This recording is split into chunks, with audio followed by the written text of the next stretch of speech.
सुगंधा और उसकी सास कांता के बीच एक अजीब सी जंग रहती थी। ये जंग थी किचन में कौन ज्यादा अच्छा काम करेगा और घर के सदस्यों के दिल जीतेगा। और उनकी इस जंग में हमेशा कुर्बान होते थे उनके दोनों पति। कैसे? आइए देखते हैं इस किचन पॉलिटिक्स की कहानी में। एक दिन किचन में, माँ जी आज मैं बना रही हूँ मेथी की सब्जी। इस खाने से घर वालों की पेट की सारी समस्या खत्म हो जाएगी। और मैं बना रही हूँ तड़के वाली छाछ, जिसे पीते ही गैस की समस्या कभी नहीं होगी। दोनों अपने अपने खाने को लेकर टेबल पर पहुँच जाती हैं।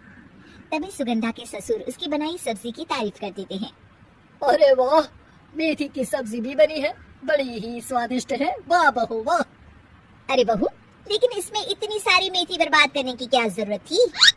देखिए माँ जी, ये तो वो मेथी है जो आप रात में भिगोकर सुबह उसका पानी पीती है, और जो मेथी फेंक देती है उसी से मैंने ये सब्जी बनाई है। अरे वाह बहू, तुमने तो बड़ा ही समझदारी का काम किया। बस अब क्या था।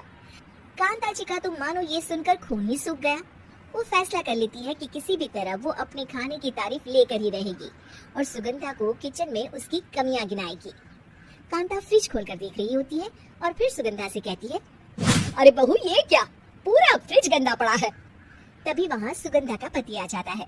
वो सुगंधा को डांट कर कहता है, सुगंधा, तुम्हें कितनी बार कह रखा है कि वायरस फैल रहा है, साफ सफाई का पूरा ख्याल रखना है, लेकिन तुम किचन में इतनी गंदगी रखोगी तो कैसे चलेगा। सुगंधा सास की तरफ देखती है जहाँ वो मुस्कुरा रही होती है। सुगंधा समझ जाती है कि सास ने उससे बदला लेने के लिए ये सब किया है। दोनों रात के खाने की तैयारी में लग जाती हैं। दोनों ना एक दूसरे की तरफ देखती है और ना ही एक दूसरे से बातें करती हैं।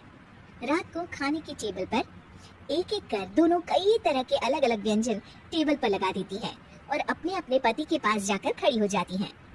अरे खाइए जी खाइए, मैंने बड़ी मेहनत से बनाया है। प्लेट में वो खाना डालती हैं। सुगंधा भी दोनों के प्लेट में खाना डालते हुए कहती है, बड़ी ही मेहनत लगी है इस खाने को बनाने में। हाँ, दोनों को ना चाहते हुए भी सारा खाना खाना पड़ता है। कहीं दही तो कहीं मलाई तो कहीं मसाला। और इन सब के बाद दोनों बड़ी ही मुश्किल से अपने कमरे में सोने जाते हैं। लेकिन अगली सुबह सुगंधा का पति चिल्ला रहा होता है, हाय रे, हाय मेरा तो पेट खराब हो गया, हाय माँ बहुत दर्द हो रहा है। तो वहीं कांता के कमरे से भी कुछ ऐसी ही आवाज आने लगती है।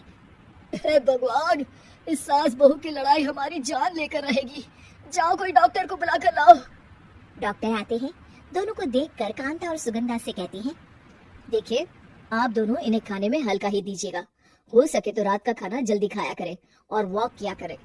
इतना कहकर डॉक्टर वहाँ से चले जाते हैं। जिसके बाद एक बार फिर से दोनों बहुएं किचन में जाती हैं और खाना बनाने में लग जाती हैं। रात में खाने की टेबल पर दोनों एक बार फिर से खाना लगाने लगती है। पापा जी, मैंने ये पतली मूंग की दाल की खिचड़ी के साथ ये पापड़ और पुदीने की चटनी भी बनाई है। अरे बहू, अभी अभी बेचारे पेट की बीमारी से गुजरे हैं, इतना भारी खाना तो डॉक्टर ने भी मना किया है ना। देखिए मैंने आप दोनों के लिए सूप बनाया है। और दोनों उन लोगों की प्लेट में खाना डालने लगती हैं।